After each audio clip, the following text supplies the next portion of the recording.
Hi!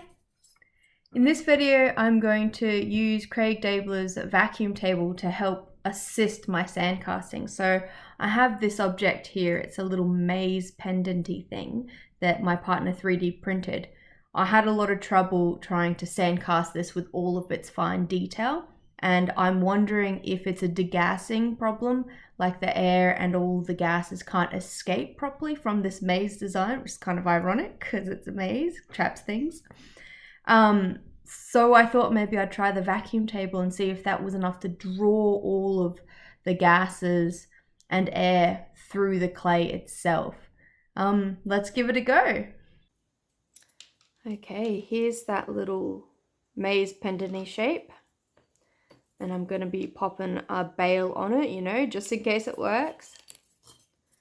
Let's start off with our flask. Let's pack the male side first, loose crumbly bits of clay down first, and then just pack a whole heap on top. So this is Craig's flask and Craig's red clay. I love his products. He's a fantastic human being as well. Alright, let's put down some corn flour. And to pick up the most detail on this, I'm actually going to pack the clay onto the detailed section.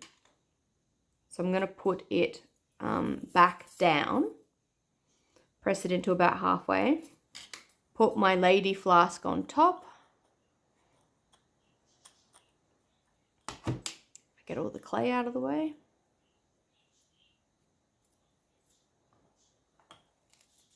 There we go. Now I'm going to put loose crumbly bits of clay in, and I'm going to make sure that's tightly packed around that object so there's no cracks, crevices or air pockets. And because I've put in uncompacted clay, I've put in fine loose clay, it should get into that maze pattern and pick up even more details than if I was just pressing it into already compacted clay. Let's big old handful and let's compress it.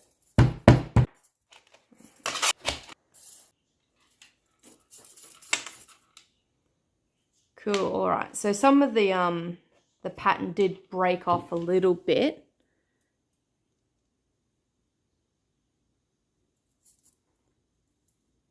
So just this section here, it's not as deep.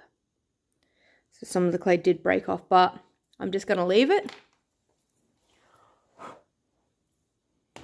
Just give it a go. All right. Let's add a bale to this.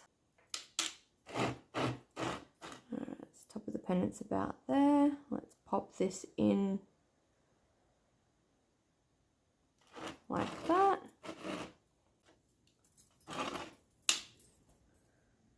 Put the other flask on top so you get a corresponding impression on the other side. Cool. Let's just deepen that impression.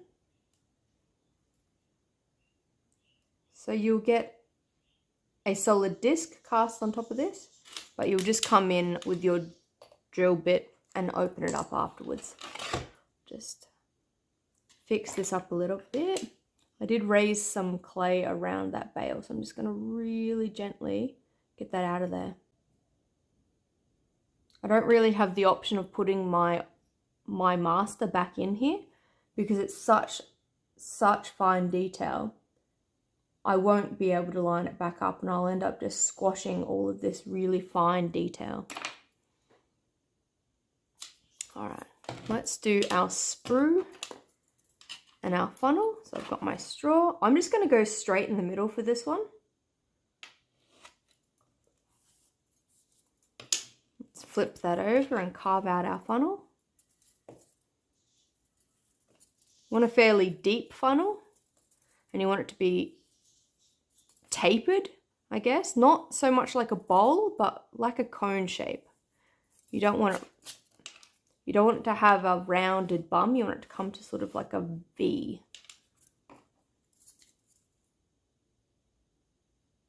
All right, let's clean out that hole and clean out that funnel. Make sure it's all nice and smooth. No loose bits of clay. I like to use the back of my paintbrush to rolling pin around that funnel and just make sure it's all really smooth so that molten metal has no turbulence. Alright, I'm going to grab my object and just press it back into this side just to make sure that that flat surface goes back to being flat. Cool. Let's do our... Wow, actually, I don't think we have to do air vents in this design. No, because we're going to be closing it up and the vacuum should be sucking it through the clay here. All right, let's give it a go. Close it up and let's cast. Okay, so I have my flask on the vacuum table. The suction's going to come through here. And this is my vacuum cleaner that's set up. So it's going to be doing all the sucking. Just a household vacuum cleaner. All right, let's melt this metal. And once the metal is melted, and just before I'm about to pour, I'll turn on the vacuum cleaner. Let's put this extractor on.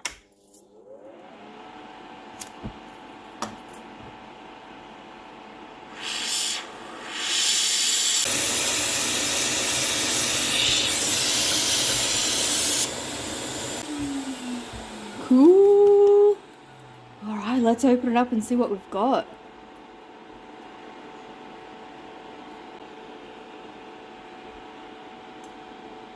Can't quite tell if that's better detail or not. I'll have to get it out of the clay, cool it down and have a quick look. So I cleaned it up a little bit. I'm not 100% happy with that detail, but it might be the mold making. So because the texture or the detail on this is quite deep, maybe making the really fine bits of clay go deep into the design and then they got stuck and pulled out a little bit. Maybe that made the mold not a very good version, like not very high detail, maybe.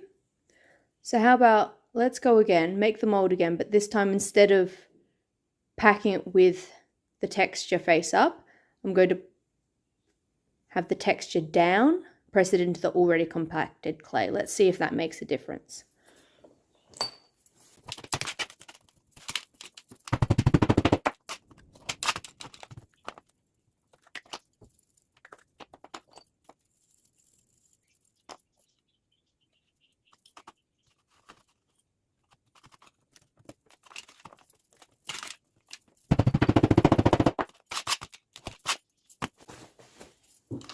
All right, let's have a look at that detail. All right, so it's not as deep, but it definitely looks a hell of a lot cleaner. And no parts are broken away. All right, this might be the answer. Let's give it a go.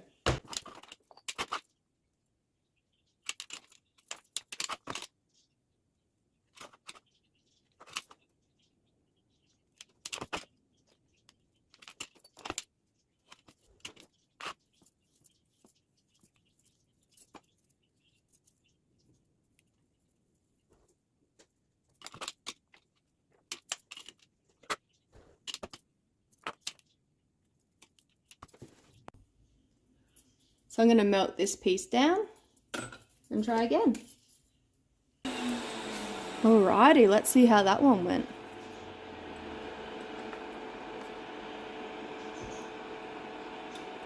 It looks pretty good. I mean, the detail is not deep, it is shallower, but that's what I was expecting because I pressed the object into the already compacted clay. Alright, let's get that out of there and have a better look at it. Alright, so that detail is definitely a lot better than last time, but it's not as deep, and it is still a little bit wishy-washy. So what I might do is make the mold again. I might not bother about adding the bail to it. Look, if it works, I'll just solder a bail to it. But I think I might try pressing the object into the clay using not a hydraulic press, but like a press thing that I have. Let's see if that makes any difference. Alright, this is my ring reducer, ring stretcher, and I'm going to put my object detail face down. And I'm just going to sort of smush it into the clay. See if that helps pick up the pattern a little bit better.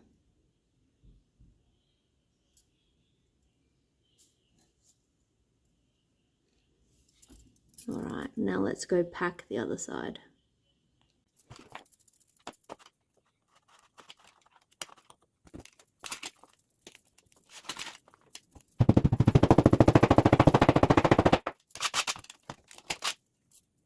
Okay, try and get this side out.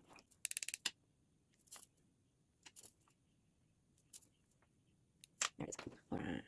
So I think that detail is deeper than the last time. And it looks pretty damn clean.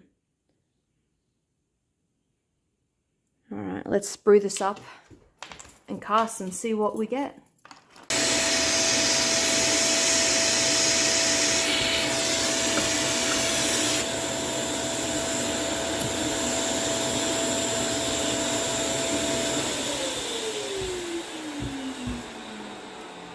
Ooh, I'm excited.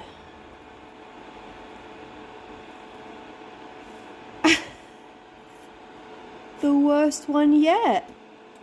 Nothing. It didn't pick up anything. Look at that. It's pretty much smooth. What the heck? Maybe I need more metal. Maybe I don't have enough metal. Alright, let's go again. Okay, so I've done everything the same again, using my little press to get the impression.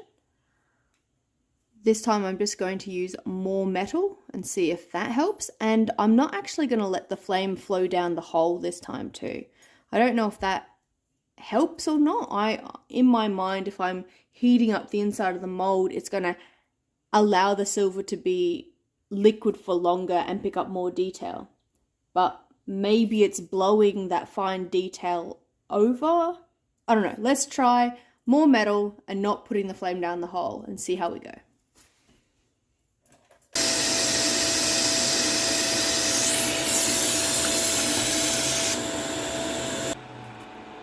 Okay, what have we got this time?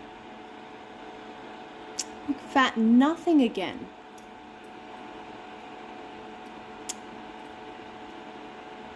Yeah, okay. Well, it's not the more metal. And it looks like putting heat inside of the flask before I cast it doesn't do much difference anyway. Why was I getting better detail before?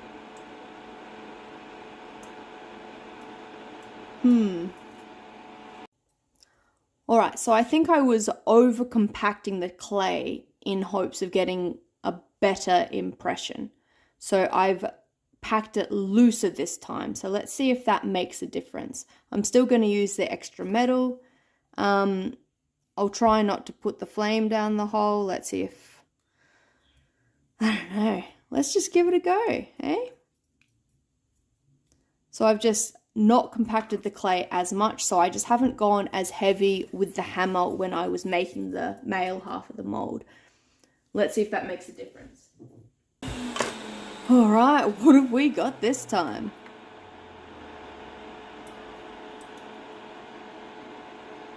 Alright, that's better detail, but it's sort of the same detail as I got the second time.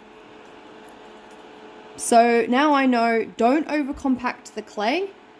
It makes the, I guess the little clay grains way too tightly packed together, and even with the vacuum assistance, the gases and air can't escape.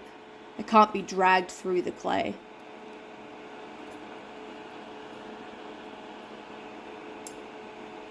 So I don't really know. I think I guess have to be kind of happy with it not being as highly detailed. I don't know. I might try one more thing. Okay, so I went back to the way I made it the very first time, where I placed my object boring backside down and then I packed the clay on the section with all the details so that I could get more deeper detail. But the thing I've done differently this time is I've just not compressed it as much. So maybe my issue is I'm too heavy-handed when it comes to my hammer. Maybe I'm just packing the clay way too hard. I don't know. Let's see. What have we got? Hopefully something awesome, because I'm running out of ideas.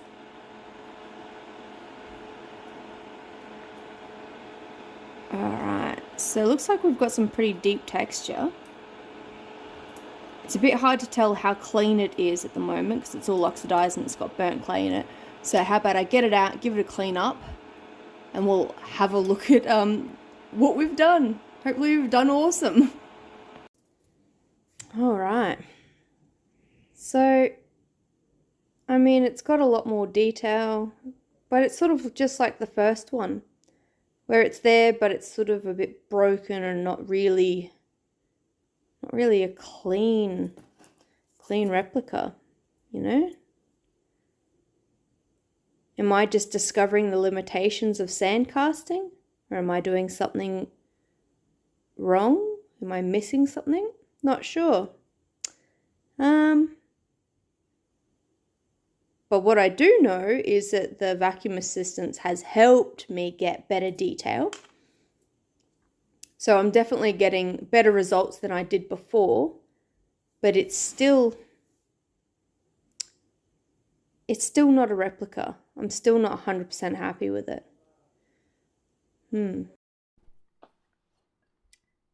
Okay, so let's keep going with this. I have got another one of these mazes printed out, but this time instead of it being 0.5 deep, I've got it to be 0.3 deep. Let's see if that makes any difference.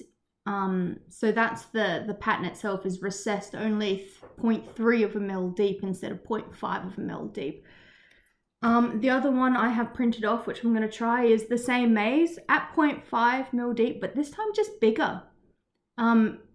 See if it makes a difference, the fact that it's bigger, the design sort of spread out a little bit more, it's not as tightly compacted. Perhaps having the design all tight and close and lots of detail, deep detail all together makes it harder for the air and gases to escape maybe.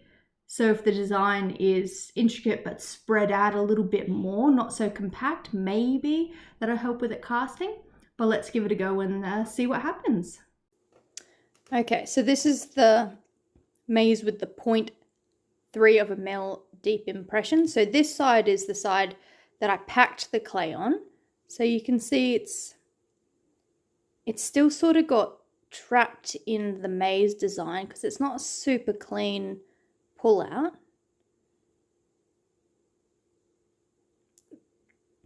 So you can see it's still a bit fluffy. It didn't pick up that detail as much as I was hoping because some clay still did get caught in that design. So then this side here, I've just pressed the maze into the clay. And it looks a lot cleaner, but it doesn't look as deep. All right, I think we might go with casting this one first and see how it comes out. All right, let's see what we got.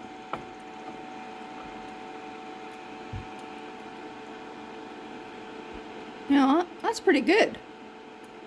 That's the best I've gotten so far.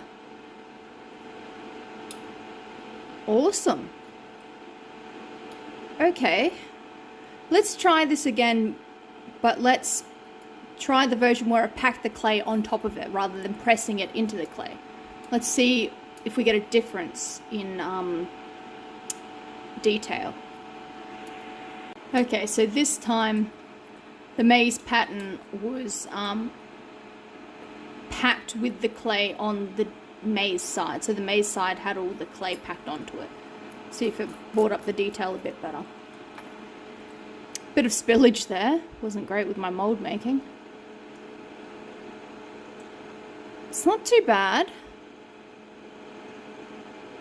Let's get it out of the clay and have a closer look. So I sort of messed my mold making up a little bit. But that's not too bad. Let's compare it with, so this was clay packed on top of the design, and this was the design pressed into clay. I mean, aside from this one being a bit messy, they're pretty comparable. So maybe this one's got the teeny tiniest little bit more detail. All right, I've just given them both a little bit of an emery.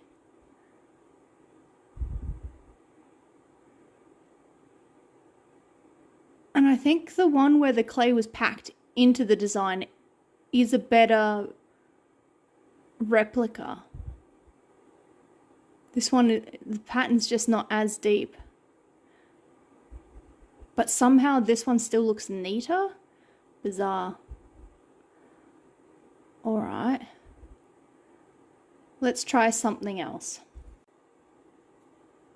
Okay, so this time I used my press to push the pattern into the sand. And I've gotten a very nice impression. Let's cast this and see how it goes. I'm also going to try and let the flame flow down into the mold to try and heat it up on the inside. Maybe that will help too.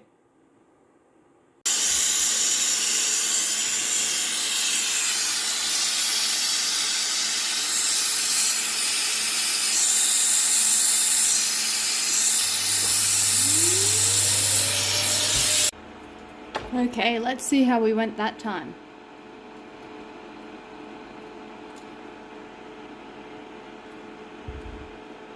Looks pretty good. Let's get it out of the clay, give that top an emery, and compare it to the others. Okay, so this is with the top emery. And you know what? It doesn't look too bad. It's still not as crispy as I would have liked it. Let's compare it to... So this one's pressed into the clay just by hand pressing it into the clay, and compared to the one with the where I used an actual machine press, this looks pretty crap now, doesn't it, in comparison?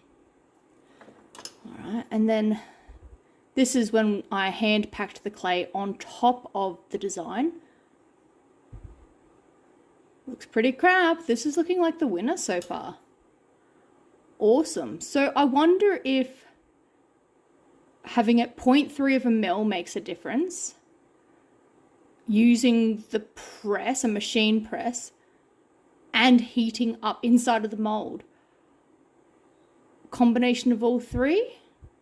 Not sure. Let's try casting that big maze and see what the difference is there. If the detail is less clustered together, does it pick up more detail when it's further apart? Do those little clay walls that are making these recesses here in the clay version, they're little clay walls, and maybe they just don't quite have the strength to hold their shape with the molten metal running around them. But if I have a bigger design and these little clay walls are thicker, would they be able to hold their shape better? Let's try. With this bigger maze, I'm having issues with the clay collapsing. Don't know if you can see that, but those little clay walls, some of them are breaking apart and getting trapped inside of the master.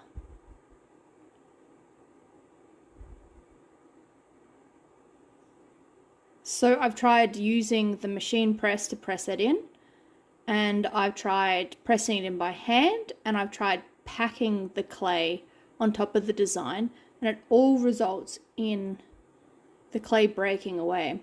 So this is a bigger design, but it's still 0.5 of a mil deep. I was hoping that by having bigger walls, I guess you'd say, these little these little clay walls that make up the maze pattern. I thought by making them a little bit wider, it was going to give it strength enough to hold its own and not be pulled out and not be disturbed by the molten metal. Let's cast this and just see how it goes anyway, even though it's missing some pieces.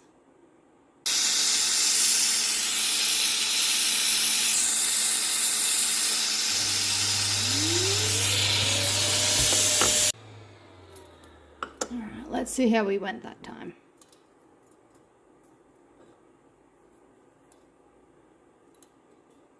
Alright, well, it certainly looks quite dramatic. Alright, let's get this out of the clay and have a closer look. Alright, it looks pretty good. Except for, you know, the parts where the clay sort of broke off. So I'm thinking it's just a matter of the little clay walls can't quite support each other when they're that thin for that long. They don't have enough strength to hold together when you're pulling the mold out. And maybe they don't quite have enough strength when you're casting as well, but I think it's more about the mold making. I don't know. I think there's a bunch of things going on.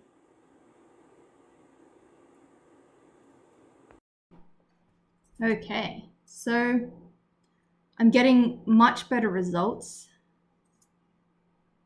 this time round. I don't know exactly why, but I think it might have something to do with the wall thickness of the clay. You know, like when I've pressed the mold inside of the clay, it makes these little raised sections that when you cast it become the grooves of the maze.